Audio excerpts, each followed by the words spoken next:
Bismillahirrahmanirrahim. I welcome you all on behalf of Step to Learn. Thanks for sparing time and coming and joining us for the common cause. ये बच्चे यहाँ पे आपके बच्चे नहीं, ये हमारे बच्चे हैं. जाहिर बात है यहाँ पे जब आप उसको एक टाइम के लिए भेजते हैं, we are also focused on the same concerns of yours, Jin concerns की वजह से आप भी उनके साथ अपने इन्वायरमेंट में भी काम करते हैं और obviously you have your expectations कि वो बच्चे आगे किस तरफ लाइफ में जाएं. तो जब ये कॉमन कॉज हो जाता है तो फिर उसमें हमें दोनों एंड्स पे उनको टारगेट करना, फोकस करना ज़रूरी हो जाता है. I remain here in STL till almost 7 PM. लेकिन जब यहाँ से मैं वापस जाता हूँ 1 घंटे की ड्राइव के ऊपर मेरा घर है, वहाँ जाता हूँ तो मैं व्हाट्सएप खोलता हूँ, मुझे व्हाट्सएप में पेरेंट्स के कंसर्न्स काफ़ी सारे आए होते हैं. फिर मैं उनको रिप्लाई करता हूँ. प्रॉब्लम नहीं है उसको रिप्लाई करने में, दैट हेल्प्स अ लॉट. मुझे हेल्प मिलती है अपने बच्चों को फोकस करने के लिए, आप लोगों को हेल्प मिलती है बीइंग पेरेंट्स. लेकिन वो कॉजेज या कंसर्न्स आपके जो होते हैं वो ऑलमोस्ट मिलते जुलते होते हैं. जो इन पेरेंट ने भेजे 4 दिन बाद उधर से आया, उसका रिप्लाई, उसकी ट्रीटमेंट स्ट्रैटेजी, उसकी अप्रोच ऑलमोस्ट सेम होती है. So I thought that we should get together at a point जहाँ पे हम आपके उन कंसर्न्स को, उन पॉइंट्स को डिस्कस करें. इनका कोई कंसर्न या पॉइंट जो है शायद वो आज या कल आपके लिए भी हेल्पफुल हो. जो ये बताएं, हो सकता है आपने पहले उसको एक्सपीरियंस किया हो, उस एक्सपीरियंस में आपका क्या स्ट्रेटेजी रही, उसका क्या रिजल्ट आया, क्या आपने उसमें अचीव किया या नहीं किया, वो किसी दूसरे पेरेंट को भी ऑब्वियसली हेल्प कर सकते हैं इंशाल्लाह. Please don't hesitate to discuss anything you feel like. This is not, basically this is parents day. ये आपका दिन है. मैं बच्चों के साथ काम करता हूँ, उनके वीडियोस की फॉर्म में या वैसे डिमॉन्स्ट्रेशन या लेक्चर्स की फॉर्म में अपना पॉइंट ऑफ व्यू आपको कन्वे करता रहता हूँ. आपकी बहुत सारी चीज़ें ऐसी हैं जो शायद हमारे तक उस तरह नहीं पहुँच पाती हैं. कुछ इंडिविजुअल कंसर्न्स में मुझे या स्टाफ को मेरे को कुछ कम्युनिकेट कर देते हैं, आप वो चीज़ें आ जाती हैं. लेकिन बहुत सारी ऐसी चीज़ें हैं जो आप एक्सपीरियंस करते हैं in home environment. Once you go to some family function, once you go out for outing, recreation के लिए जब जाते हैं, ट्रैवलिंग के दौरान आपको क्या फेस करना पड़ता है, वो सारी चीज़ें बीच में शायद उतनी अच्छी एड्रेस नहीं हो पाती. So this is an opportunity to that कि हम उन चीज़ों को डिटेल से यहाँ पे डिस्कस कर सकते हैं इंशाल्लाह. और उसमें मेरी तरफ से और दूसरे पेरेंट्स भी, आप लोग भी उतने ही एक्सपीरियंस हो जाते हैं. बस आपका बच्चा यहाँ से यहाँ तक अगर आया है तो आपने भी बहुत कुछ लर्न किया होता है. तो that experience will help someone for the cause for which we are there for these kids इंशाल्लाह. बेसिकली कुछ चीजें अंडरस्टैंड करनी बड़ी जरूरी है. This is a team work. ये अकेले आप या अकेले हम नहीं कर सकते. फॉर द रीजन कि इन बच्चों में वो अंडरस्टैंडिंग नहीं होती है कि अगर एक जगह पर उसको कुछ काउंसल किया गया तो वो दूसरी जगह पर जाकर उसको सेम उस तरह से एग्जिबिट करेगा. इसको अंडरस्टैंड करना जरूरी है क्योंकि ये इसलिए होता है क्योंकि they are repetitive in nature, they have repetitive behaviours. Behaviours जो होते हैं वो हमेशा दो चीजों के साथ लिंक्ड होते हैं. One is environment. इस एनवायरनमेंट में उसने कैसा किया वो जरूरी नहीं है कि दूसरी एनवायरनमेंट में जाके वैसा ही करे. एक स्टेज आती है इंशाल्लाह जब हम इस एनवायरनमेंट में जो उसको टीचिंग्स देते हैं, जो उसको एक्सपीरियंस देते हैं, वो दूसरी एनवायरनमेंट में भी जाकर उसको एग्जिबिट उस सेम अंदाज में करता है. उस स्टेज तक पहुंचने तक हमें हर एनवायरनमेंट में फोकस करना पड़ता है, चीजों को जनरलाइज करना पड़ता है.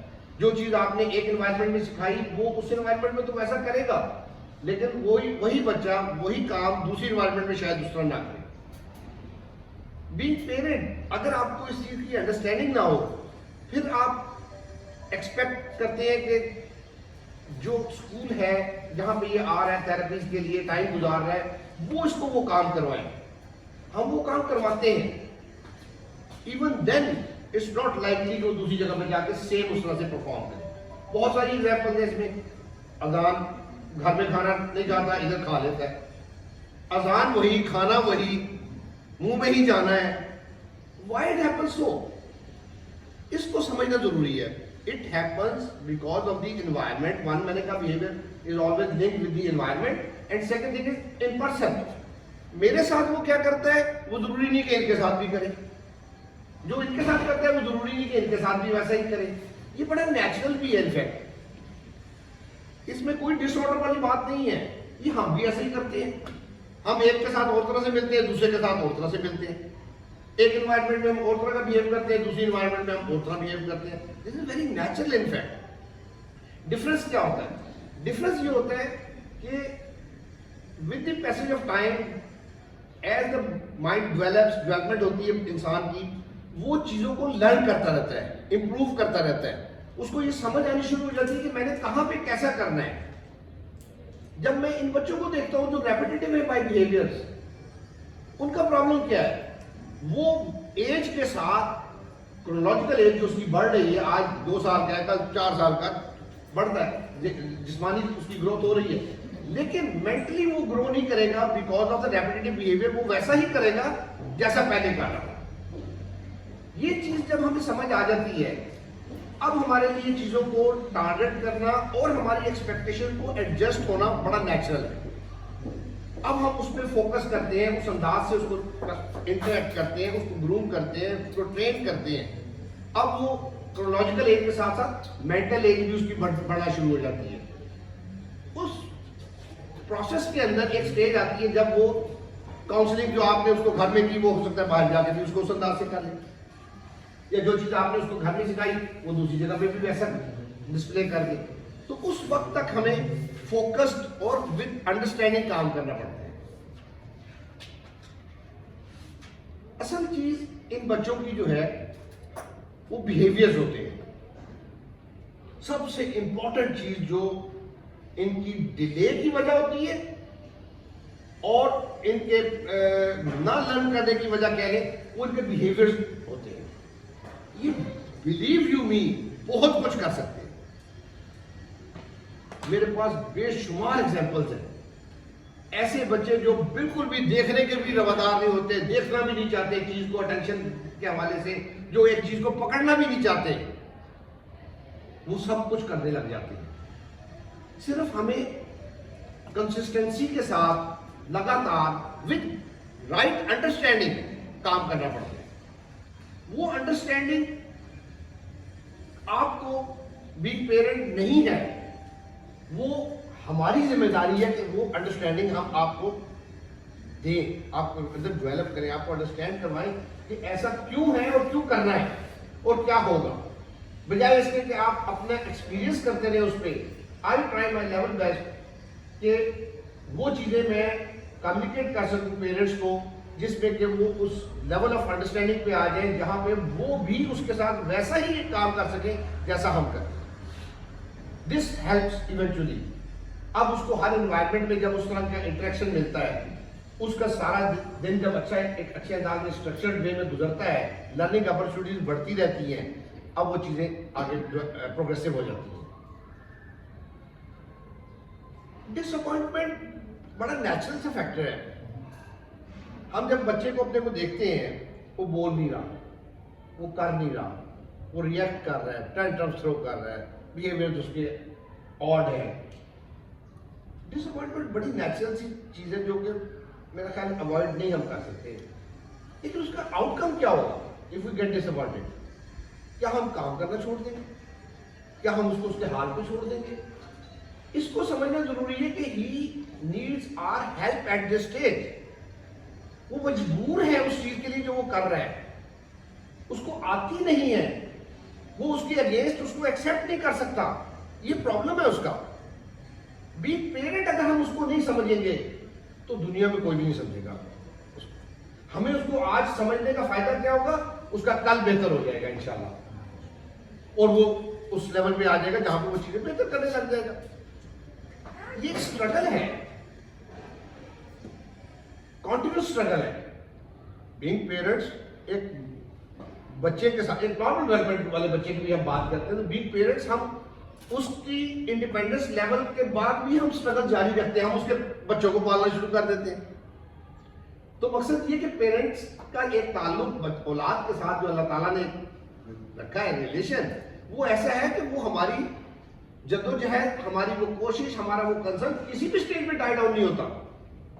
हमें उसके साथ ही जिंदगी गुजारनी होती है। तो ये बच्चे भी वही हैं, इनका भी कोई ऐसा कोई स्पेसिफिक प्रॉब्लम नहीं है, सिर्फ इनको एक मुख्तलिफ अंदाज में अटेंशन चाहिए with better understanding. Fine, as I said it's your day, I will not speak much. मैं कोशिश करूंगा कि आप लोगों को मैं मौका दूं इंशाल्लाह। सो आपके कंसर्न्स जो भी आप शो करेंगे उनको इंशाल्लाह ताला we will reply collectively, we will address those so that it helps you in understanding कि हमें उन बच्चों के लिए क्या चीज़ किस अंदाज से करनी है। फर्स्ट ऑफ ऑल मैं रिक्वेस्ट करूंगा आप लोगों से, आप में से जो चाहे यहाँ पे तशरीफ लाए और अपने एक्सप्रेशंस, अपनी फीलिंग्स, अपने एक्सपेक्टेशंस के बारे में बताए।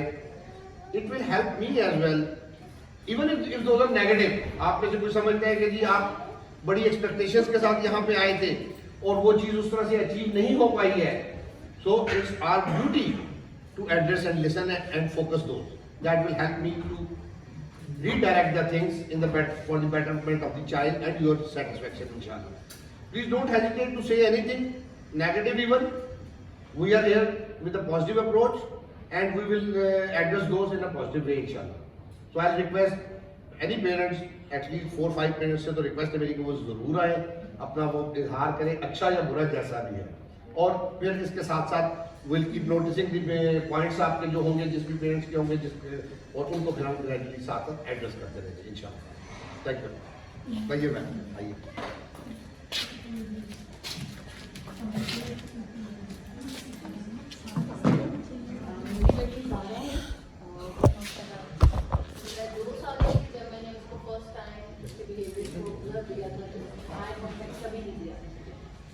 और वो अकेले खेलने के तो हम कहते थे तंग नहीं करती तो बहुत अच्छी बच्ची है। नर्सरी से शुरू हुआ प्रोसीजर और मैंने उसको डायग्नोज जब किया कि वो आई कॉन्टैक्ट नहीं ले रही है, मुझे बात सुन नहीं रही, दो बेटियाँ और भी हैं उससे बड़ी थी। तो दैन आई विजिट मैरी जगह में अच्छे पा गई, बहुत बड़े बड़े इंस्टीट्यूट में भी गई। फाइनली आई एम लकी कि मुझे सर्च इंस्टीट्यूट के बारे में, स्टेट के बारे में बहुत जल्दी पता चलता और मैं यहाँ आई हूँ और 1.5 साल से मेरी बेटी रेगुलर से यहाँ आती है। और सर के साथ और मैम स्पेशली दोनों ने बच्चों के साथ हमारी काउंसलिंग भी बहुत की है।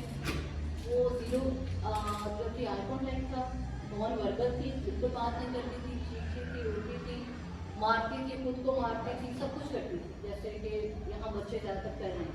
अब माशाल्लाह वो बोलती है, सेंटेंस तक आ गई है, आई कॉन्टैक्ट प्रॉपर देती है, खाना खाती है, इंडिपेंडेंट हो गई है, बड़ी डिसिप्लिन है बाकी दो बच्चों से ज़्यादा कि माशाल्लाह जैसे सर उसको डिसिप्लिन बना दिया है।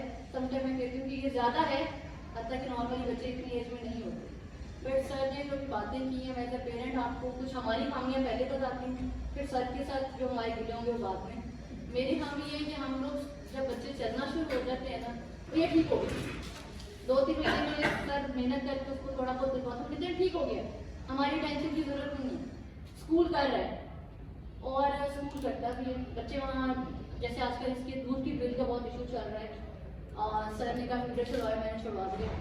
अब सर के पास तो दूध पीती है, सब क्लासेस में पीती है, हर बंदे के हाथ से पीती है, मेरे हाथ से भी यहाँ पीती है, घर में नहीं पीती। अब घर में क्यों नहीं पी रही? सबसे बड़ा इशू है कि मैं मेहनत नहीं करती, मैं उसके साथ 10 दफा ग्लास लेके क्यों नहीं रहा? अगर मैं जाऊँ तो पीना शुरू हो जाएगी। हम लोग एक दफा कहते हैं सर नहीं पी रही, मैं 2 महीने से बहुत डाल रही हूँ अपनी जिम्मेदारी को, सर वो नहीं पी, सर कहते पिक। अब ये हुआ है कि मैंने जब सीरियसली कोशिश की है तो वो 2 सिप ले ली, इसमें जो पी सकती है सिर्फ वो घर में नहीं पीना चाहिए।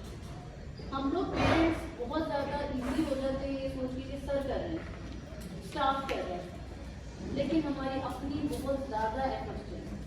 मैंने सर से मैडम से एक बहुत बड़ा सबक सीखा है जिंदगी का कि अपने बच्चों में गिव अप मत करो।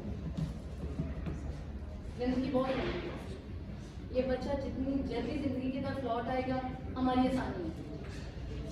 बहुत दफा दिल करता है, हिम्मत हार जाते हैं हम लोग कि नहीं ठीक है, जब वो चीख रहे होते हैं, अपने आप को मार रहे होते हैं, हमारी बात नहीं सुन रहे होते, हमें 10 बंदे उठ के कह रहे होते हैं अपने बच्चे को क्या है, इसको समझाएं, इसको करें। हम हर बंदे को नहीं बता सकते।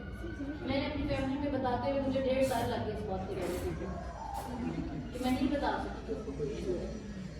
लेकिन हम अगर अपने बच्चों को प्रॉपर्ली एक्सेप्ट नहीं करें, माशाल्लाह नहीं करें, हम लोगों को एक्सेप्ट करना है। अल्लाह ने एक इशू दे दिया है, हिम्मत दी है, हमें चूज किया है बेस्ट पे। मैंने सर से सीखा कि ज़ारा पे आपने गिव अप नहीं करना, ये ठीक होगी। और सर ने मुझे, मैडम ने मेरी काउंसलिंग भी करते रहे। मैं घंटा आती हूँ, कहते थे सर आज रात को आएंगे, उन्होंने ये कह दिया, अच्छा उन्होंने ये कहा, मामू ये कह रहे, ये बाय पब्लिक में गई चीख रही थी कि तो मैं खाना खाए बगैर घर आती हूँ कि वो इतना तंग कर रही थी कि बस उसको काम करने में घर आ जाती। लेकिन गिव अप नहीं करता। जो सर के आंखें बंद करके उसको ट्रस्ट करें, एफर्ट्स करें, टीचर्स को बताएं, टीचर से कहें। मेरी सर से बहुत कम मुलाकात हो पाती है क्योंकि हर पेरेंट्स से सर के सेशन चल रहे होते हैं। इनके स्टाफ, इनके टीचर्स, इनके HR डिपार्टमेंट है, ये सब लोग हमारे सुनते हैं।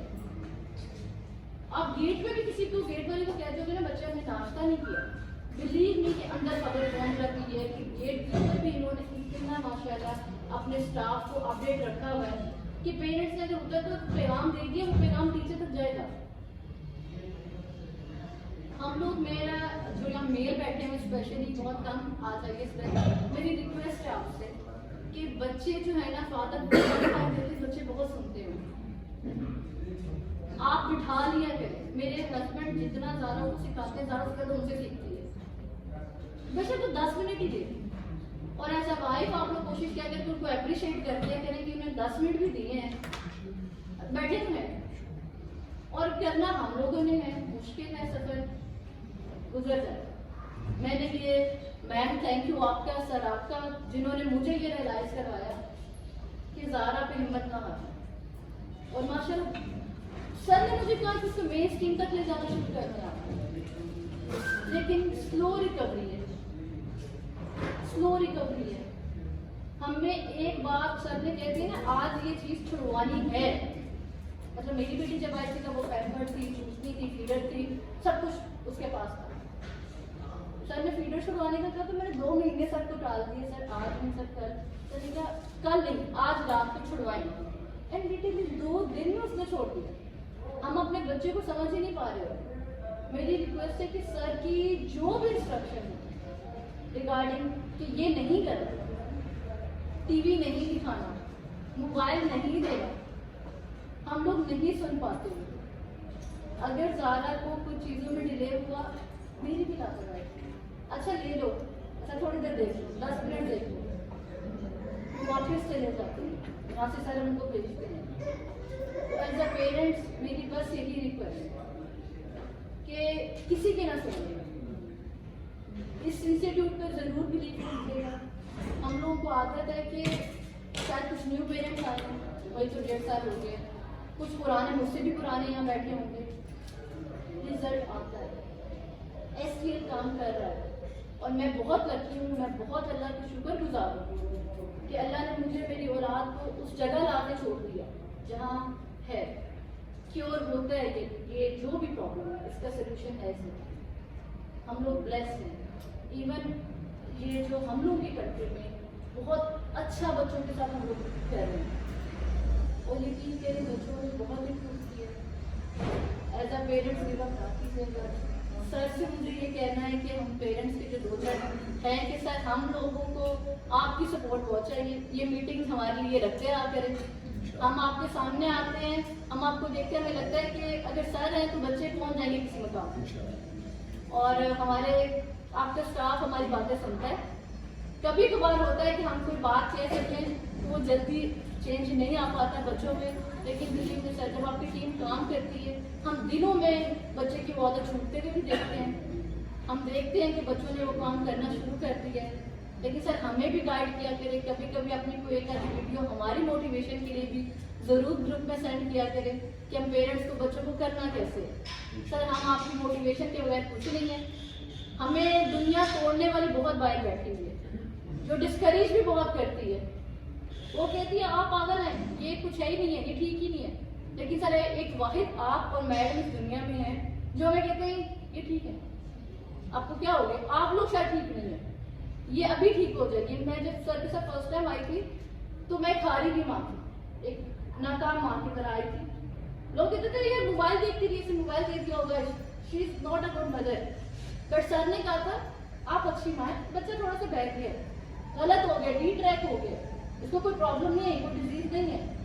एंड बिलीव मी, अब वही लोग हैं। ज़ारा तो इतनी अच्छी है, ज़ारा डाइनिंग टेबल बैठ के खाना खाती है, ज़ारा 3 साल की वॉशरूम ट्रेंड है, ज़ारा को ब्रश करना आता है। सो मैंने ऐसी बातें लोगों से सुनी है। And thank you very much sir, आज मुझे आपने एक अच्छी माँ के तौर पे प्रेजेंट किया लोगों के सामने। और प्लीज़ लोगों को कहने दें ये बच्चे आपने ही संभालने हैं। और अल्लाह ने ज़िंदगी माशाल्लाह, अल्लाह इनको, हम लोग कहते हैं कि हज़ारों साल जिंदा रखे, लंबी जिंदगियाँ दी, लेकिन आज इनको ठीक कर दें। They are so intelligent. हम कभी कहते हैं तुम लोग तो चला तुम इसलिए बने हो, तुम लोग को सारा आता है, बात सुनते क्यों नहीं हमारी? इट्स मीन कि अल्लाह ने इनको, हम लोग जो है अल्लाह की तरफ से बेस्ट पेरेंट्स हैं जिनको अल्लाह ने चूज कर दिया है और बेस्ट बन के हमने दिखाना है। हमने अपने बच्चों पे गिव अप नहीं करना। STL का मोटो ये है कि गिव अप नहीं करना बच्चों को, और वाकई मैंने गिव अप नहीं किया। मैं आप लोगों का टाइम नहीं दूंगी, बहुत से सवाल होंगे, लेकिन प्लीज़ यहाँ से जाते हुए सोचिएगा कि सर को आपकी सपोर्ट चाहिए और हमें सर की। और ये बच्चे, यही बच्चे STL का नाम रोशन करेंगे। पूछा जाएगा कि बच्चा कहाँ से है दुनिया में, तो कहेंगे STL से पढ़कर आए। और सर बहुत मेहनत करते हैं। सर हमें आपकी कोऑपरेशन की थोड़ी सी और ज़रूरत है। जहाँ हम लैग करें, हमें डांटा करें सर, सबसे कीमती चीज़ STL की पेरेंट्स के लिए सर के नाम। जब सर कहते थे ना, आपने फोन दिया होगा, आपने उसको टीवी दिखाया होगा, बहन आपको याद है? लेकिन यस सर याद है। तो फिर जाए, हफ्ता ना दिखाएं फिर आइएगा। फिर मैं हफ्ते बाद आती थी, सर वो ठीक हो गई है। कहते हैं खराब आपकी, वो ठीक कर जैसे। तो सर आपकी डांट हमेशा मेरे काम आई है। Thank you so much. आपने भी आके बात की है।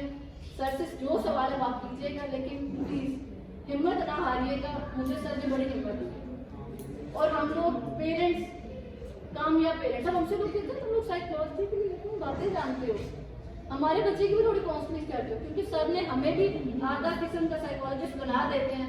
एनवायरमेंटल बिहेवियर फलाने बातें करके लोग हमसे इम्प्रेस भी होते हैं। आप अगर गुजरे तो फिर थोड़ा टाइम सबके साथ, लोग हमसे इम्प्रेस होते हैं कि पेरेंट्स को कितनी बातें पता है। इनकी वजह से मेरी बाकी 2 बेटियों को भी मुझे बेहतर तरीके से संभालना आया कि वे बच्चों को समझो और बच्चों के साथ रहो। And thank you very much ma'am. अभी तो बड़ी टिप्स लेंगे सर आपसे, और बाकी पेरेंट्स भी इंशाल्लाह सर मेरी तरह इंशाल्लाह नेक्स्ट मीटिंग में कोई और पेरेंट्स इस तरह कह रहे होंगे। एंड आई विश कि सर इसके बहुत ऊपर जाए और बड़ा नाम करे। थैंक यू मुझे कोऑपरेट करने के लिए। एंड आई वांट कि घबराना नहीं, वी आर द बेस्ट, इसीलिए तो हम लोग यहाँ हैं। तो thank you very much. Thank you thank you ma'am. मैंने रिक्वेस्ट की थी पेरेंट्स ने आना है, आप तो हमारी तरफ से बोलिए। नो सर, ये हमारा सर हम लोगों ने आपसे पाया है। देन जज़ाकल्लाह, it's a team effort and आप लोगों की काविशें जो है वही ज़रूरी है कोर्स में, और वही फर्क डालती है इंशाल्लाह। Thank you. एनीवन एल्स, जो भी पेरेंट कुछ भी एक्सप्रेस करना चाहें ये बाद में भी आए, आपकी फीलिंग्स पॉजिटिव नेगेटिव जो भी कंसर्न जो भी है प्लीज़ शेयर, प्लीज़ आइएगा।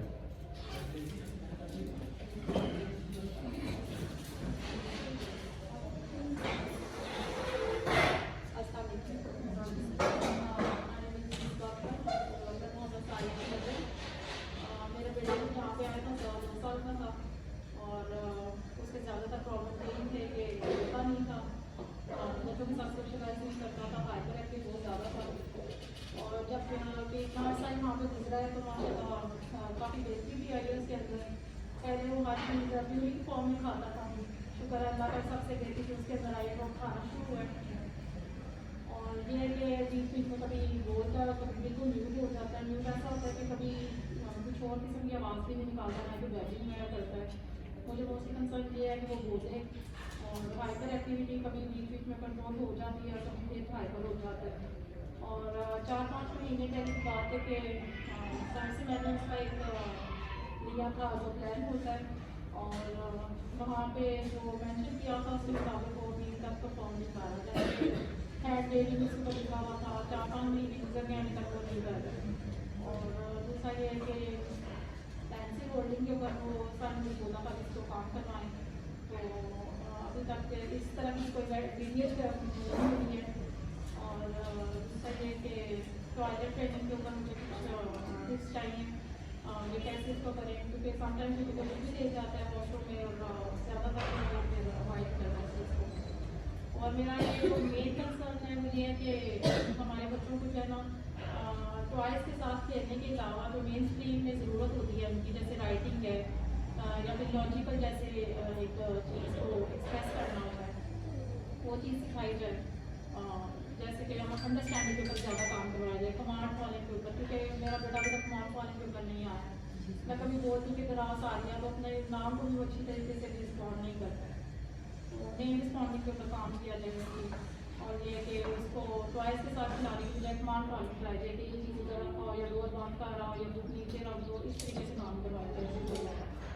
और जो मेरा मेन फोकस है ये कि सर आप मेन स्ट्रीम स्कूल भी एक स्टार्ट करें, क्योंकि मैंने सुना है कि दूसरे स्कूल वाले बच्चों को एक्सेप्ट नहीं करते हैं, तो आप अपना एक मेन स्ट्रीम स्कूल भी स्टार्ट करें कि वो बच्चे जो है यहाँ से अगर आप इस काबिल समझते हैं कि मेन स्ट्रीम स्कूल में जा सके तो फिर आपके स्कूल में आ जाए। ये आप जहाँ खड़ी हैं ये वो बिल्डिंग है जो मैंने इस पर्पज के लिए बनाई है, वो स्टार्ट हो गया।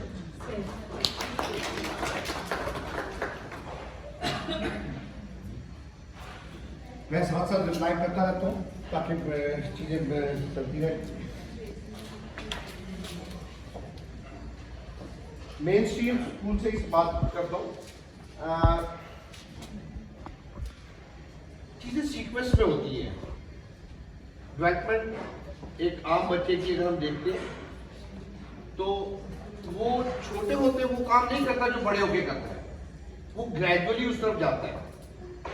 इसी तरह से हर चीज की कुछ प्री रिक्विजिट्स होते हैं, वो प्री रिक्विजिट्स मीट किए बगैर हम वो टारगेट अचीव नहीं कर पाते हैं। ये वो अंडरस्टैंडिंग है जो बीइंग पेरेंट हमारे लिए बड़ी मुश्किल होती है समझनी। This is reality and fact, और बड़ी जायज सोच भी होती है, क्योंकि हम सराउंडिंग में जब देख रहे होते हैं तो हम भी तो माँ बाप है ना, हमारे भी एक्सपेक्टेशंस हैं। हम चाहते हैं हमारा बच्चा भी पढ़े लिखे स्कूल में जाए, हमारा बच्चा भी मैट्रिक करे, आगे बढ़े, दिस वेरी नेचुरल थिंकिंग। लेकिन इसमें दूसरी चीज हम मिस कर रहे होते हैं। दूसरी चीज क्या है, वो प्री रिक्विजिशन जो मैंने कहा, जो बात आपने की कि हमें अपने बच्चे को समझना है। जब हम अपने बच्चे को समझेंगे फिर हमें नजर आएगा कि उसमें उस स्टेप पे जाने के लिए उससे पहले होने वाली चीजें क्या हैं या नहीं है। कुछ एक्सपीरियंसेस मेरे लिए बड़े डिसअपॉइंटिंग थे। कुछ बच्चों को हमने मेन स्ट्रीम में रिकमेंड किया, क्योंकि मेरे लिहाज से, मेरी ऑब्जर्वेशन के मुताबिक वो उस लेवल पे आ गए थे कि जहाँ पे उनको एक छोटे ग्रुप के अंदर मॉन्टेसरी लेवल पे काम करना चाहिए था, परफॉर्म करना चाहिए था। उन लोगों को मदद यहाँ बैठी हुई है, वो बच्चे वहाँ पे मेन स्ट्रीम स्कूल में गए।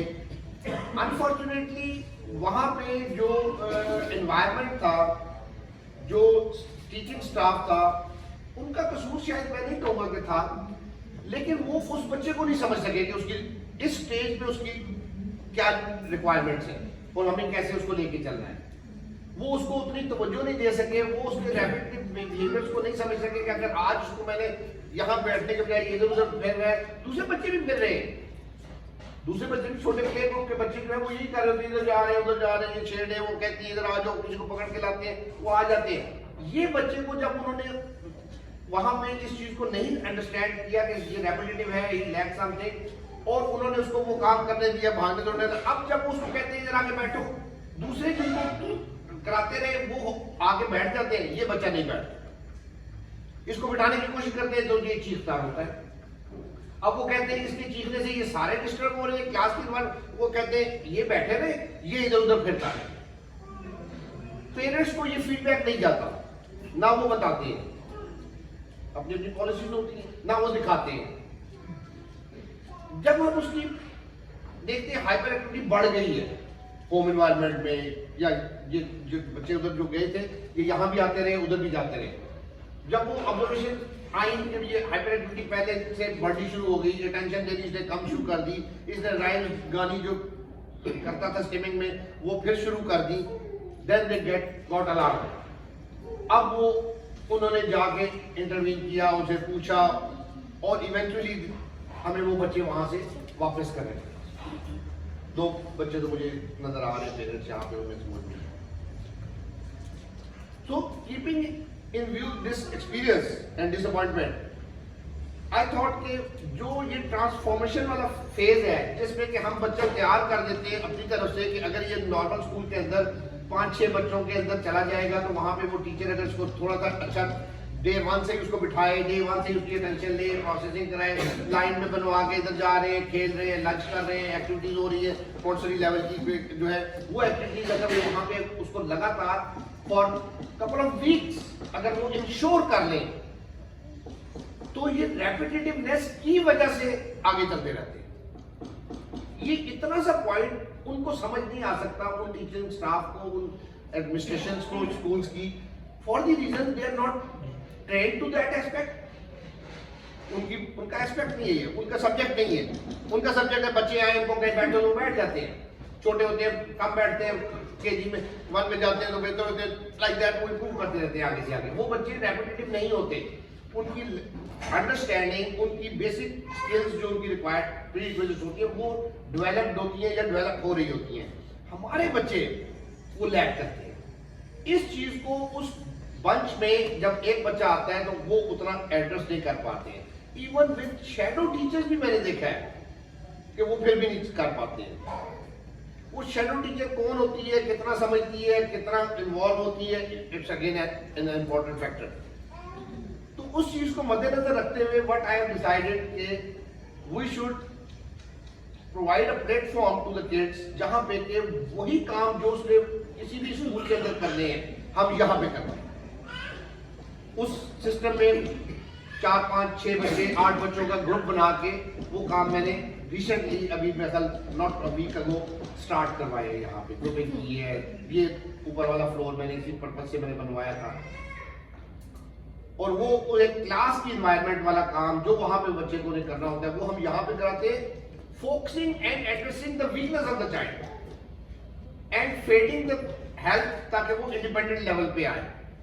This is the process. इसमें अभी मुझे स्टाफ की ट्रेनिंग भी उस सेंस में करने की जरूरत है क्योंकि जो स्टाफ मेरे पास है उसको मॉन्टेसरी लेवल पे क्या काम होते हैं, वहां पे क्या सिलेबस होता है, क्या they don't know about that. वो इंडिविजुअल में बिहेवियर मॉडिफिकेशन और ये काम जो करते हैं यहाँ पे हम लोग वो उनके एक्सपर्ट हैं।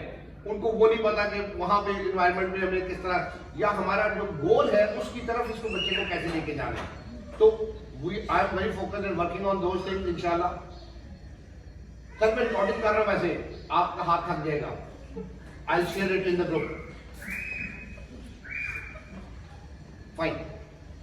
तो वो प्रोसेस मैंने स्टार्ट किया है और एग्जिस्टिंग जो हमारे पास एनरोल्ड बच्चे हैं उनमें से जो उस लेवल पे हैं उनको उस ये वाली अपॉर्चुनिटी हमने देनी स्टार्ट कर दी है और इंशाल्लाह वेरी होपफुल कि यहाँ से जब कोई किस तरह का पीरियड में वक्त गुजारेंगे, उसी रूटीन में रहेंगे, तो अब किसी दूसरे स्कूल के अंदर जाके उनको इतना बैरियर नहीं मिलेगा, इतना डिफिकल्ट नहीं लगेगा उन्हीं चीज़ों को करना जिसके हमने यूज टू यहाँ पे हमने कर दिया। रेपिटेटिवनेस बड़ी हेल्पफुल होती है, let me tell you. Problem भी होता है रेपिटेटिवनेस इन बच्चों में, लेकिन उसका फायदा अगर हम उठा लें पॉजिटिव वे में तो दैट रेपिटेटिवनेस हेल्प्स इन डेवलपमेंट। एक बच्चे को फर्स्ट मैं मिसाल देता हूं, एक बच्चा बैठता ही नहीं है, मैं उसको अगर किसी तरीके से बिठा लेता हूं for few days one way और दी अदर, बिलीव यू मी वो इस कमरे में जब भी आएगा वो ढूंढेगा मैं कहां बैठूं, वो खड़ा या भागना नहीं चाहेगा यहाँ पे। What why? वही बच्चा बाहर भागेगा या दूसरी जगह पे भागेगा दूसरे कमरे में, because it happened due to the repetitiveness मैंने उसको यूज करते हुए उसको शुरू में बिठा दिया, चाहे पकड़ के बिठाया, चाहे लालच दे के बिठाया, चाहे डांट के बिठाया, वन वे और दी अदर आई सेड मैंने उसको बिठा लिया जब, अब वो उसका क्योंकि लगातार मैंने किया ना कंसिस्टेंटली। समझते हैं ये, बिल्कुल समझते हैं। ये रेपिटेटिवनेस कितने टाइम तक खत्म हो जाती है? मैं नहीं करता, लाइफ के साथ रेपिटेटिवनेस रहती है, नेचुरल है। आप अपने आप को देख ले, किसी दूसरे को देख ले, हम भी तो चीजें रिपीट करते हैं ना। मैं शायद इस पैंट के साथ मैंने ये कोट अटैच किया हुआ, मैं यही पहनूंगा, ब्राउन नहीं पहनूंगा। Isn't it a रेपिटेटिवनेस? रेपिटेटिवनेस खत्म नहीं होती, लेट मी क्लैरिफाई, ये रहती है।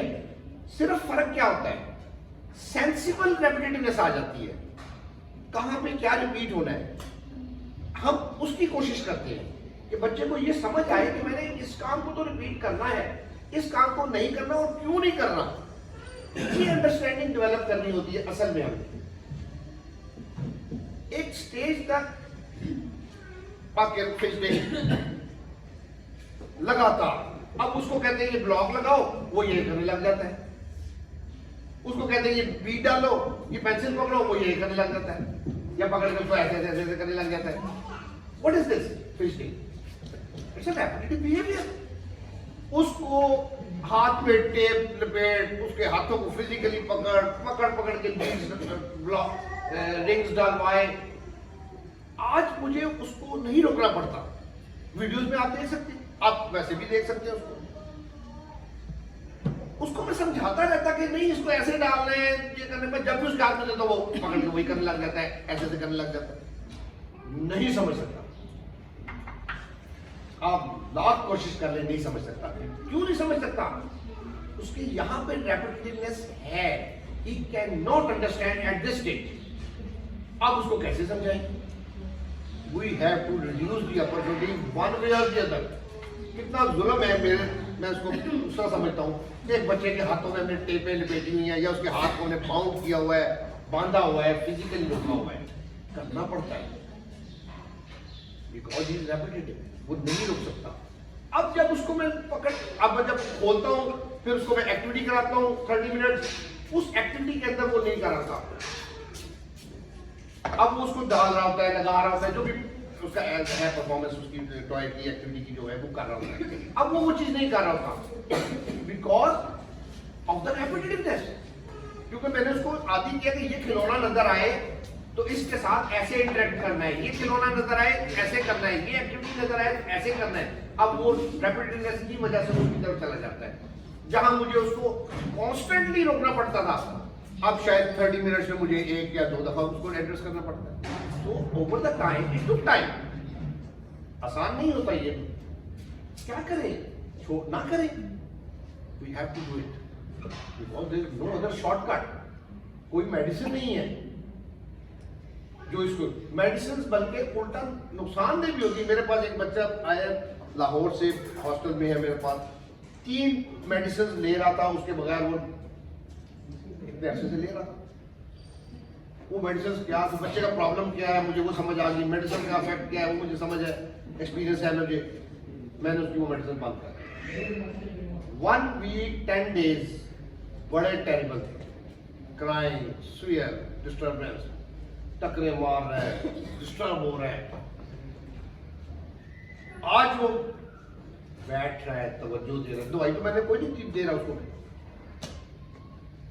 वो दवाई जो हाइपर एक्टिविटी के लिए थी, हाइपर एक्टिविटी फिर भी थी उसकी, हाइपर एक्टिविटी नहीं खत्म हुई थी, मेडिसिन वो लगातार ले रहा था, डेली ले रहा था।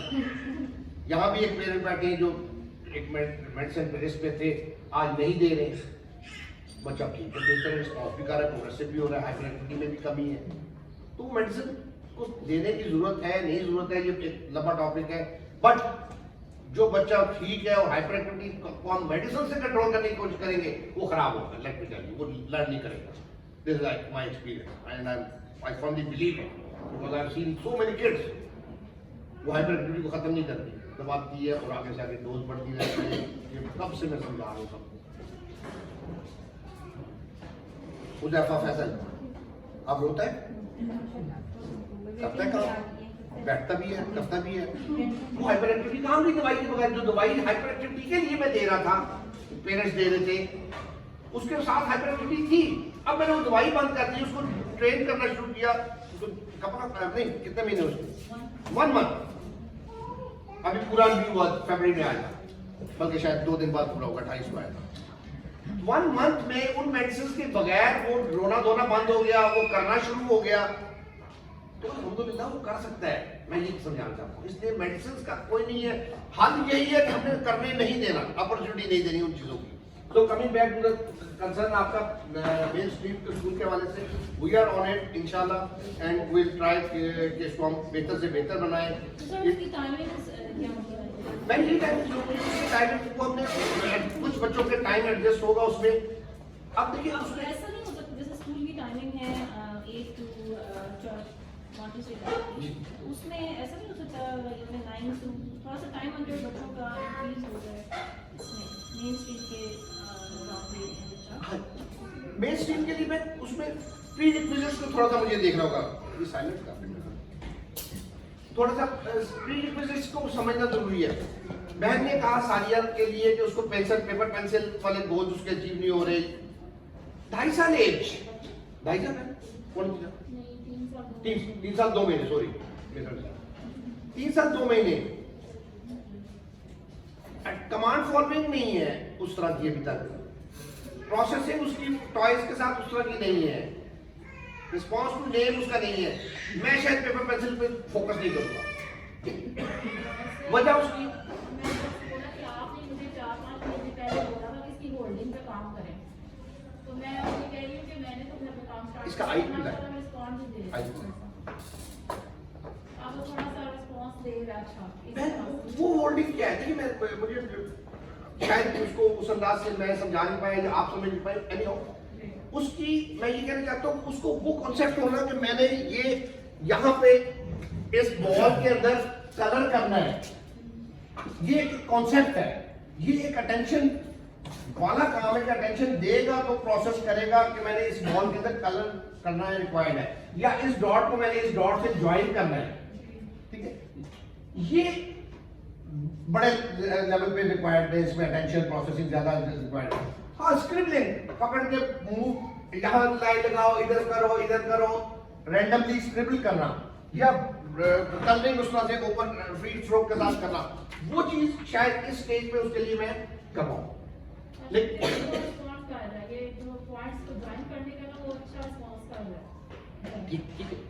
लेकिन अभी मेरा पॉइंट मैं इसमें देखिए अगेन वो है कि इस स्टेज पे उसकी दूसरी चीजें प्रायोरिटी पे है। डिसअपॉइंटमेंट नहीं होना चाहिए कि ये पेंसिल कर रहा नहीं कर रहा, वो करेगा इंशाल्लाह। वो कब करेगा? जब ये चीजें इंप्रूव करेंगे, उसके साथ लिंक्ड है। इसी तरह से जो स्लो लर्नर में बच्चे जाने हैं जो हमने नोटिस किए, वो सारे नहीं है, वो है जो बेहतर अटेंशन अचीव कर चुके हैं, उस लेवल पे आ गए हैं जहाँ पे वो प्रोसेसिंग ग्रुप लर्निंग के अंदर ज्यादा काम अच्छा रिस्पॉन्स दे रहे हैं। कुछ वीकनेसेस उनकी हैं, तो उन बच्चों को हमने टारगेट किया है, उनको हमने उसमें शिफ्ट किया है और उसको हमने इस अंदाज से सिमिलरली दूसरी चीज में इसमें एक चीज और बड़ी इंपॉर्टेंट है जो मैंने शुरू में भी बात की कि जनरलाइज होना या टीम वर्क का होना। एक बच्चे को हम यहाँ पे एक काम शुरू कराएं, अब वो यहाँ पे कितना टाइम गुजार रहा है, 3 आवर्स मोस्टली बच्चों का है, किसी ने 4 आवर्स में भी उसको किया हुआ है, किसी ने 5 आवर्स 6 आवर्स में भी उसको कहा हुआ है।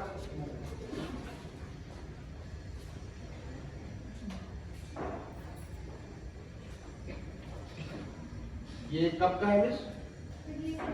है जी फरवरी, इससे पिछला भी था, सॉरी फॉर इनकन्वीनियंस, सॉरी। अच्छा, तो वो इतना टाइम यहां गुजार रहा है, बाकी टाइम उसका घर पे है। मैं रिकमेंड नहीं करता किसी भी बच्चे के लिए स्कूल एनवायरनमेंट में 5 या 6 घंटे से ज्यादा टाइम, इसलिए मुझे इसको चीजों को जनरलाइज होना जरूरी है। होम एनवायरनमेंट में भी पेरेंट्स के साथ भी उसका एक बॉन्ड और वर्किंग उसकी डेवलप होनी जरूरी है।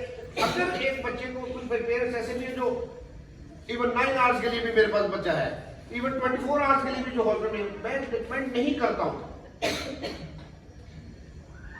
व्हाई? बिकॉज ये रेपिटेटिवनेस की वजह से मेरे साथ हो जाएंगे, पेरेंट्स के साथ नहीं होंगे यूज्ड टू। मुझे फायदा है, मुझे फीस आप ज्यादा देंगे तभी वो घंटे बढ़ाऊंगा ना उसके, मैंने स्टाफ को इन्वॉल्व करना है, मैंने सब कुछ करना है, मुझे तो उसमें बेनिफिट है। But I don't recommend. मैं चाहता हूं बच्चा पेरेंट्स के साथ बैलेंस्ड वे में टाइम गुजारे, बिकॉज इवेंचुअली तो आपने उसको देखना है, आपको उसकी समझ नहीं आएगी, उसको आपके साथ यूज टू नहीं होगा वो, तो फिर लर्निंग उसकी नहीं होगी। One thing. अब ये जो थोड़ा सा ये आपके बैंक इसमें कुछ जो थे ना, ये command following, response to name, इसमें बहुत सारे फैक्टर्स हैं जो हमें देखने पड़ते हैं कि अगर आप उसको जवाब ना दीजिएगा, मुझे बस पता है मुझे जवाब नहीं देते, अगर आप उसको कभी कभार स्क्रीन दे देती हैं, फिर वो जो हमारी काम कर रहे हैं ना उसमें उसकी रिजल्ट नहीं आए। अगर आप उसको कभी कभार मीठा जंक दे देते हैं, फिर उसके बिहेवियर चेंज नहीं होते। लेट मी टेल यू, हम चाहे कोशिश करते हैं, इन चीजों को दो को एलिमिनेट करना बड़ा जरूरी है। मेरा भी दिल चाहता है मैं अपने बच्चे को, सारे मोबाइल कर रहे हैं तो मैं भी अपने बच्चे को कुछ दिखाऊं मोबाइल के ऊपर, आई है फील सो। वो केक खा रहा है, मैं भी केक खिलाऊं, चॉकलेट खिलाऊं, बट वंस आई नो कि नहीं ये इसके लिए ठीक नहीं है, फिर मैं नहीं खिलाऊंगा। फिर वो लेटेगा, इधर टकरे मारेगा, मुझे ये कहेंगे दे दो, बच्चा है रो रहा है, मैं फिर भी नहीं खाऊंगा। इनको क्या पता कि मेरे बच्चे को प्रॉब्लम क्या है, इनको क्या पता मैं क्या फेस करता हूँ सारा दिन, या मैं किस तरह रोता हूँ छुप छुप के अपने बच्चे के फ्यूचर के बारे में। इन्होंने क्या करना है, बातें फेस तो मैंने करना है, तो मैं क्यों इनके कहने पे दूंगा, मैं नहीं दूंगा। मेरे पास 7 बच्चे इस वक्त घर वाली इन्वायरमेंट, कोई मीठा नहीं देते, कोई स्क्रीन नहीं देते। हाँ, कभी केक रस खिलाता हूँ उसको चाय में डबो के, कभी उसको मैं टीवी पे मैच देखो, देखो उसने हिट किया, ये वो ये एनिमल आ रहा है, 10 मिनट का इंटरेक्शन टीवी पे भी दे देता हूँ। अब वो कौन, उसके साथ दूसरे काम और हो रहे होते हैं सारे दिन में स्ट्रक्चर्ड, तो अब वो इतना वाला इफेक्ट नेगेटिव नहीं होगा। ये टीवी वाला मोबाइल सामने पड़े होते हैं, हाथ ही को नहीं लगाता। वही बच्चे घर में छीनते लगते हैं, रोते हैं, हम दे देते हैं बीच में, तो उसको जैसा यूज टू करेंगे वो वैसा होगा। तो मेरा पॉइंट ये था मैम कि ये चीजें अजीब टारगेट्स कब होते हैं if focused in all environments. अगर वो ऑल एनवायरमेंट्स में ना हो ना, फिर हैप्पीनेस सा फ्लक्चुएशन वाला रिजल्ट मिलता है। तो इसलिए इसको समझना बड़ा जरूरी है।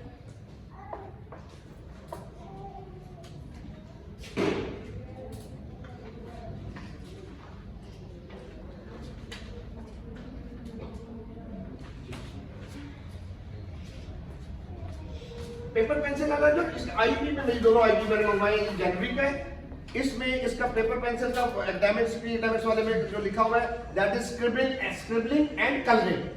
मैंने यही आपको बताया कि इस लेवल तक उसको करा लेना फाइन, उससे आगे उसको पेपर पेंसिल नहीं है। अब ये स्क्रिबलिंग और कलरिंग कितनी होगी, दिन में इतना सा टाइम, उसमें गोल क्या होगा, मेथड उसमें जो होगा वो मेथड अगेन यहाँ पे उसकी अटेंशन लेनी है, उसको पेंसिल देकर छोड़ नहीं देना कि करते रहो, उसको कहना यहाँ करो, इधर करो, अटेंशन ले, इंस्ट्रक्शन मेरे को प्रोसेस करे, मेरी इंस्ट्रक्शन है यहाँ कलर करो, अब इसको रेड ले लो, ब्लू ले लो, लाओ मैं करूं रैंडम। इस तरह से करवाने से वो कलरिंग और स्क्रिबलिंग जो हम उसको कराएंगे वो उसको फायदा देगी। लेकिन अगर मैंने उसको दे दिया वो एक ही पैटर्न पे स्ट्रोक्स लगाई जा रहा है, अपनी मर्जी पे कर रहे हैं, रैंडम नहीं हो रहा, उधर देख रहे हैं और इधर कर रहे हैं, तो फिर वो नेगेटिव इफेक्ट उसका होगा। इस चीज को अंडरस्टैंड करके उसको करवाना मेथड यानी कि इज फ्रूटफुल, और वो भी इतना सा क्योंकि उसकी एज के लिहाज से उसकी दूसरी चीजें जो है वो उतनी डेवलप अगर नहीं हुई तो मुझे उनको टारगेट मान रखना है, इसको शायद लीस्ट पे रखना है। ये काम इधर हो रहा है उसके साथ हो रहा है, बिल्कुल हो रहा है। अच्छा, मैंने इस तरह से कहा तो काफी दिन हो गए तो सेंटर से आप इसको कैसे करवाएंगे, वो स्क्रिप्टिंग कवरिंग ऐसे 2 मिनट 3 मिनट 4 मिनट इतना उसका स्पैन ही नहीं है अभी अटेंशन तो मैंने उतना डाल सकता कि वो इस वॉल को फोकस कर सके, इधर से लेके इधर तक सारे को फिल इन करने के लिए कोई वाइट स्पेस ना रहे। उसका स्पैन अभी इतना नहीं है, वो 2 लाइनें लगाएगा डिस्ट्रैक्ट हो जाएगा। तो हमें उसको इम्प्रूव करना है ज्यादा, वो जितना इम्प्रूव होगा उससे आगे करेगा। तो ये इसमें कंटिन्यू जनवरी की जो हमारा पहला प्रोसीजर यहाँ पे जो जनवरी के असेसमेंट के अंदर उसने देखा, उसको किया क्या कहते हैं कंटिन्यू, अगले में के अंदर फिर वही 1 लाइन लिखी हुई है स्क्रिप्टिंग, कल भी नहीं लिखी, रिड्यूस किया उसमें response to the child tells us कि हम क्या करें, अगले गोल जो हमारे बन रहे होते हैं वो उसके मुताबिक बन रहे होते हैं। तो उस वजह से उसकी ये कुछ चीजें हैं जो कि अभी मैंने कहा 2 चीजों का आपने खुद सोच लेना है, जंक एंड स्क्रीन का, फिर एट द सेम टाइम कि इन मेथड्स को आप अपने एनवायरनमेंट में कितना कर रहे हैं उसकी बेस के ऊपर उसकी प्रोग्रेस डिपेंड करती है। अगर वो जॉइंट एफर्ट होगी तो वो उसका पेस फास्ट होगा।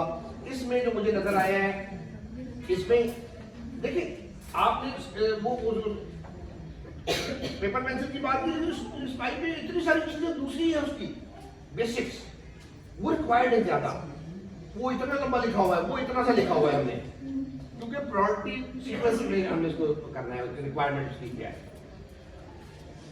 स्पीच डेवलपमेंट क्या है? स्पीच बहुत सारे पेरेंट्स का कंसर्न है, बड़ा सही है, बच्चा बोल नहीं रहा, कम्युनिकेशन इज वेरी इंपॉर्टेंट, वो डेवलप ना हो तो बहुत सारे बिहेवियर प्रॉब्लम्स भी आते हैं। We are very focused on the things कि स्पीच होनी चाहिए बच्चे की, we work for that. In fact speech कब आती है?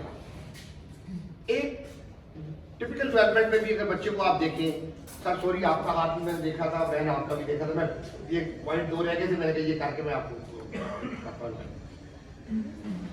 स्पीच आने से पहले बच्चा क्या करता है, वर्बल एक्सप्रेशन से पहले क्या करता है, अंडरस्टैंडिंग होती है, रिसेप्टिव लैंग्वेज होती है।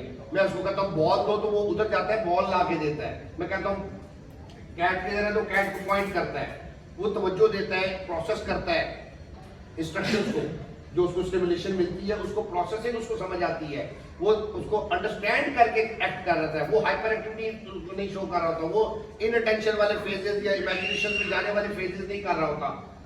जब वो उस तरफ से चलता है आगे, तब जाके वो इमिटेट करता है, कॉपी करता है उसको जो सुनता रहता है, अब वो बोलने की तरफ आ जाता है। ये टिपिकल पैटर्न है ऑफ डेवलपमेंट ऑफ स्पीच आप कह रहे हैं। मीनवाइल वो बैबलिंग शैबलिंग से पहले और ये खाने शाने के चक्रों में उसके ओरल मोटर मूवमेंट्स ऑर्गन्स जो है जो स्पीच के लिए इस्तेमाल होने वो डेवलप हो जाते हैं, स्ट्रांग हो जाते हैं। सॉरी, अब एक बच्चे की को जब हम देखते हैं जिसकी ये चीजें पहले वाली अंडरस्टैंडिंग, अटेंशन देना, चीजों को प्रोसेस करना अपनी एज के मुताबिक, इंस्ट्रक्शंस को, हाइपर एक्टिविटी का होना, ये चीजें अगर उसकी उतनी अच्छी नहीं है या रेपिटेटिवनेस उसकी इतनी स्ट्रांग है, तो अब वो बच्चा वर्बल एक्सप्रेशन स्पीच जिसको हम कह रहे हैं उसकी तरफ नहीं आएगा। ये निजाम है, अल्लाह ताला ने सिस्टम एक रखा है इंसान की डेवलपमेंट का।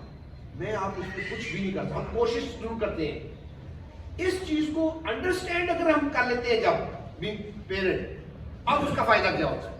उसका फायदा ये होता है कि आप भी बोलने को नहीं तरजीह देते, आप उन चीजों को तरजीह देते हैं जो जरूरी है उसके बोलने के लिए।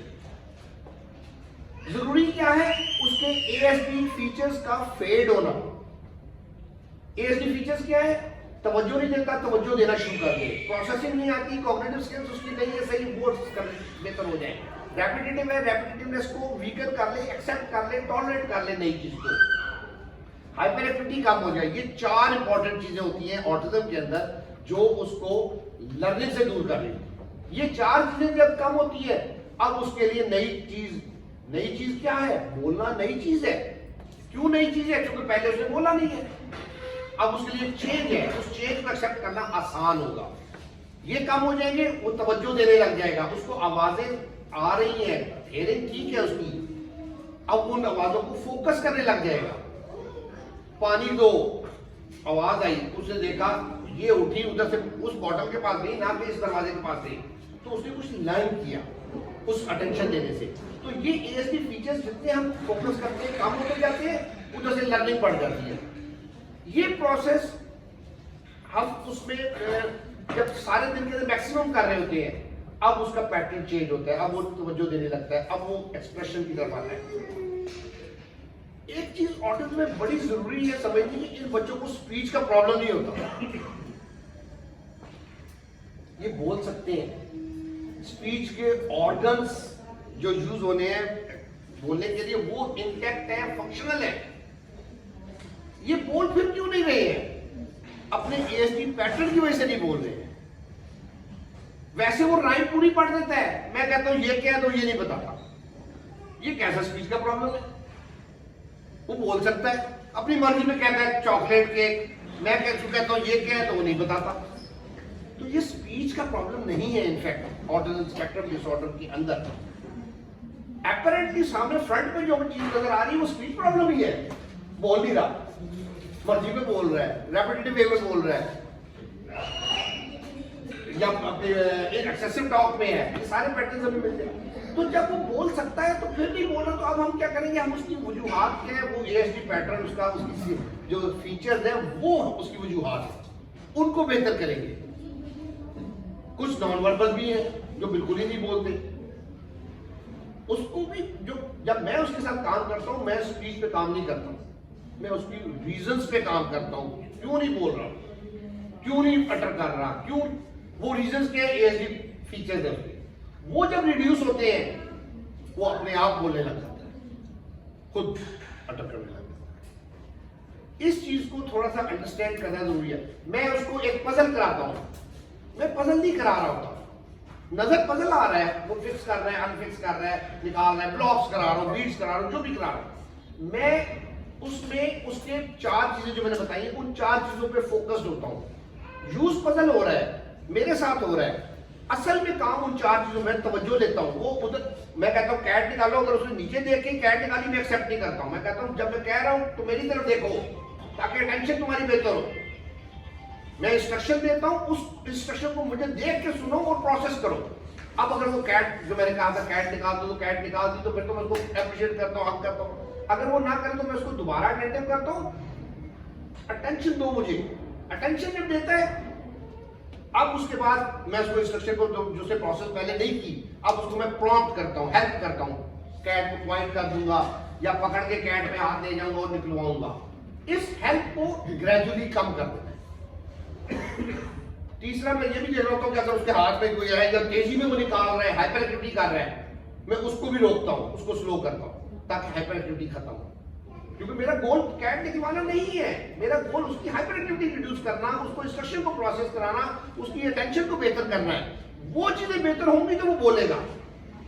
अगर वो तेजी तेजी में निकाल ही जा रहा है, मैंने पजल उसके सामने रखा हुआ, टक टक टक टक निकाला, टक टक टक वापस लगा दिया, तो वो कोई लर्निंग नहीं होगी। उसकी लर्निंग कब होगी? जब वो अटेंशन दे के प्रोसेस करेगा मेरी इंस्ट्रक्शन को, अब वो लर्न करेगा। जब मैं पजल को घुमा के रख दूंगा, अब वो अटेंशन देगा कि मैं ये कैट ऐसे करके घुमा के लगनी है।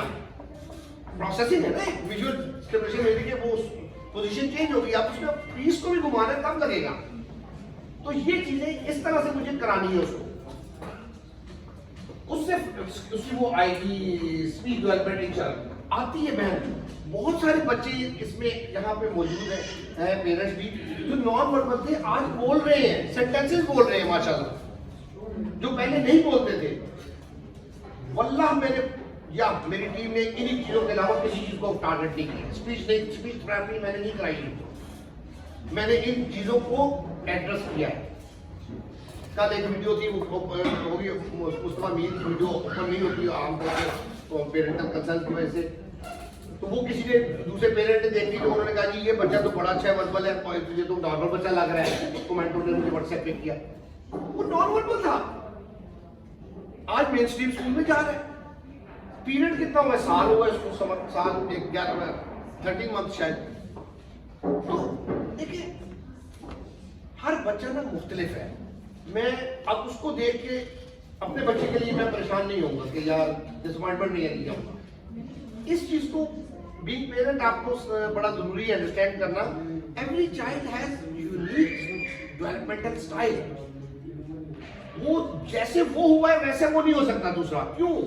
उसकी एज, किस एज में आया, उसकी स्वेरिटी लेवल, उसकी एनवायरनमेंट, इसकी एनवायरनमेंट, और एवरीथिंग इज डिफरेंट। तो वो सेम, हाँ मेरा भी करेगा बोलेगा इंशाल्लाह ताला। बी कंसिस्टेंट, टारगेट को समझे करना क्या है। जब आप उसको उस अंदाज से करेंगे, एड्रेस उन चीजों को जो उसका बैरियर है, अब उसका रिजल्ट क्या होगा कि वो नेचुरल डेवलपमेंट की तरफ आएगा। मैं उसको वैसे रटा लटवा के अगर सिखाऊंगा तो वो लिमिटेड सा सीखेगा।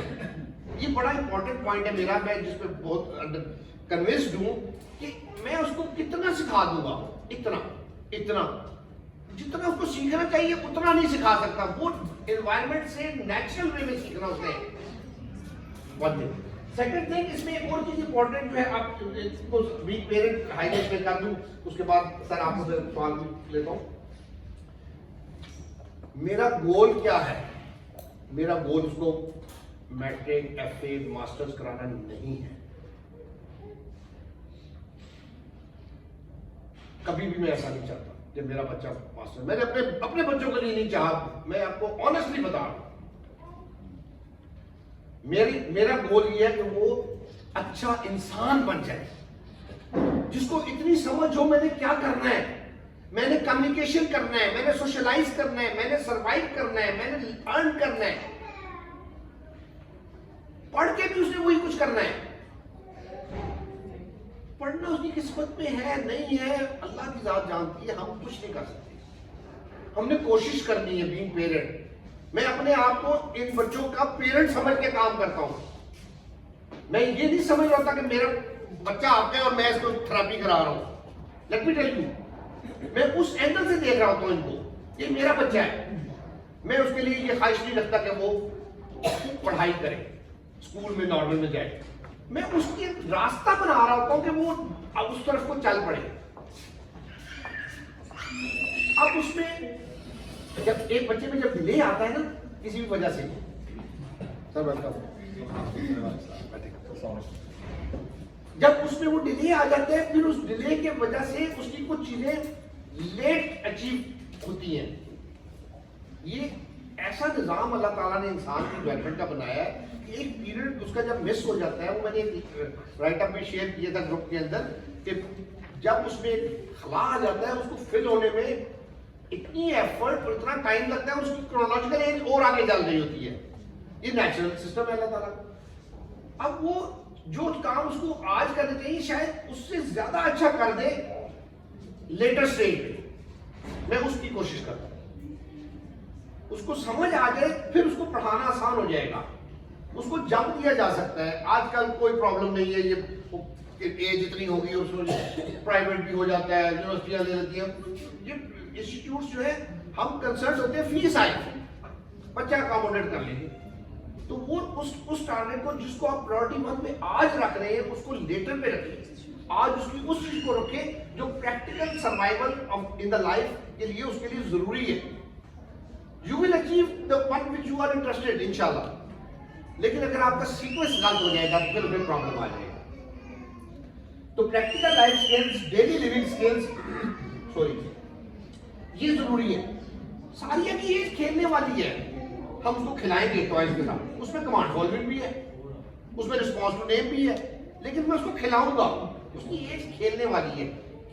Play is the best tool for cognitive development, ज़हनी सलाहियत खिलौना बढ़ाता है। एएसडी पैटर्न के अगेंस्ट काम करता है। अटेंशन देनी पड़ती है, प्रोसेस करना पड़ता है, रैंडम हमने करना है उसको खिलाने में, हाइपर एक्टिविटी को हमने कंट्रोल करना है। This will help. आज खेलेगा तो कल पढ़ेगा भी इंशाल्लाह। प्लीज सर, ये टॉपिक आप खेलने से तो सर मेरा बच्चा है बच्चा, उसका आपको पता है कि वो नॉन वर्बल है और अटेंशन भी नहीं देता था सितंबर से हम आए।